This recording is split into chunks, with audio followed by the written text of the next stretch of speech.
ಮಾಜಿ ಸಂಸದ ಪ್ರಜ್ವಲ್ ರೇವಣ್ಣ ಜೀವ ಇರೋ ತನಕ ಕೂಡ ಜೈಲಲ್ಲೇ ಇರಬೇಕಾದಂತಹ ಪರಿಸ್ಥಿತಿ ಕಾರಣ ಕೋರ್ಟ್ ಅಂಥದ್ದೊಂದು ಆದೇಶವನ್ನ ಕೊಟ್ಟೇ ಆಗಿದೆ.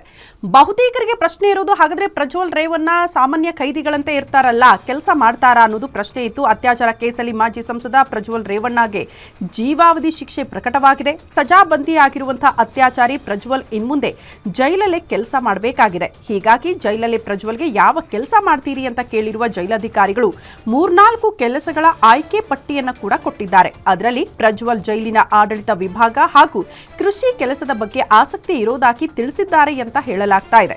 ಆದ್ರಿಂದ ಎರಡನ್ನ ಕೂಡ ಪರಿಶೀಲನೆ ಮಾಡಿ ಇನ್ನು 3-4 ದಿನಗಳಲ್ಲಿ ಪ್ರಜ್ವಲ್ಗೆ ಕೆಲಸ ನಿಯೋಜನೆ ಮಾಡಲಿದ್ದಾರೆ.